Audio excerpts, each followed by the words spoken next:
Okay, just gonna make a quick video on outpost attacks, things like that.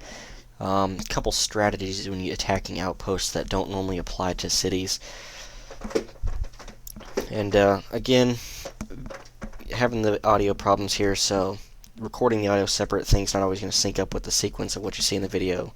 Just kind of bear with me here. I'm not a professional at this, obviously.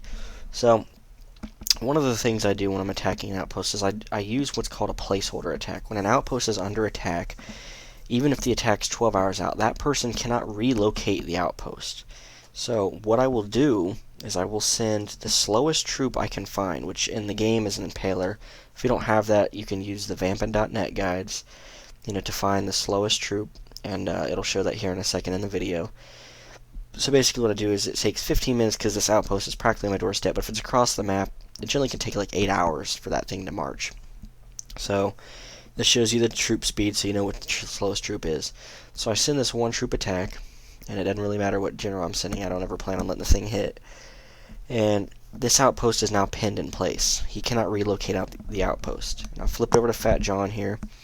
And in the other video, you saw me relocate the outpost. So I'm going to attempt to do that again and show how it will block you from doing that. So I'm going to go down here to the general icons, or items, try to use a relocate outpost, follow the steps I showed before, and when it goes to use it, it says cannot relocate while marches are in progress. You'll get this error message if you're even marching troops from your city to a wild and have nothing to do with an outpost. If you have any marches in your account that are going or any attacks heading towards your outpost in question, you cannot relocate it. So it's a pretty big hindrance if somebody's trying to pin you in place, hence why I use a placeholder attack. In this case, it's a short distance, so it's only 15 minutes, but as I said, if they're across the map, it's considerably longer, and it gives you 8 hours to hit these people. The only thing that can stop you is if they use a blood pact and prevent future attacks. Other than that, you pretty much buying yourself time to attack them all you want. So I have pinned this outpost in place using this placeholder attack. And I am going to start, the real attacks, and I'm going to show you what happens when an outpost is attacked. Now, as I showed you before, if you hit an outpost and you damage it, the outpost in question cannot be attacked again, and the building inside, the buildings inside the outpost will be damaged. And it'll show you here a second. This outpost is damaged, on the map view. I'm going to flip over, and I'm going to show you what the outpost looks like. And it's not really refreshed here yet. It's two different browsers. And when an outpost is damaged, you can't reinforce it, you can't supply it, you can't do anything until it's healed. So, if you look over on the right-hand side of the screen, there's a timer, and it's counting down to 0. When that timer hits 0, that outpost is healed. In the meantime, the buildings inside are burning, and it is totally cut off. And enemies cannot send new marches to it. You can't reinforce your outpost, you can't do anything until it's healed. If an enemy has multiple marches going at once, those other marches that are already in progress are still going to continue towards your outpost. So it's not exactly, the perfectly safe if there was multiple attacks heading at once. It's just safe from new attacks for the time being. So as you can see, that placeholder attack is still there.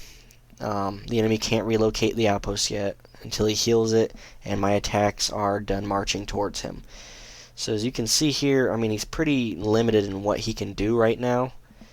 And it's really not going to get any better for him. One of the other things you're going to see here is, or I should discuss, is the assembly point inside the outpost. Most people don't really take the time to upgrade the assembly point in their outpost. And in the end, that can really hurt, you in many ways as the owner.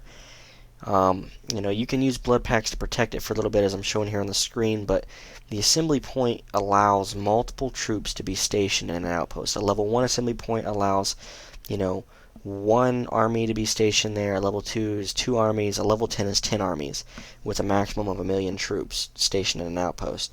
Most people don't have these upgraded.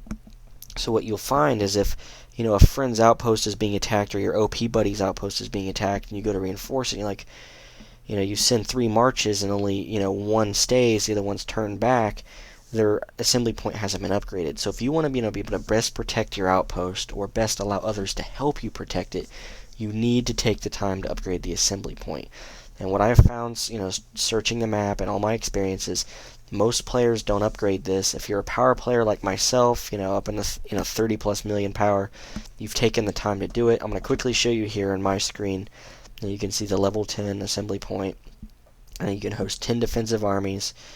And any player my size will be hosting armies like that. Right now my outpost is glitched, so nobody can attack it. If it wasn't the case, you'd see more troops in there right now. So keep that in mind when you're attacking outposts. These are a few strategies. Keep your assembly point upgraded. Use placement holder attacks. Send multiple waves at once if you're trying to knock an OP down multiple levels, and things like that. So hopefully that answers a lot of questions when it comes to attacking outposts.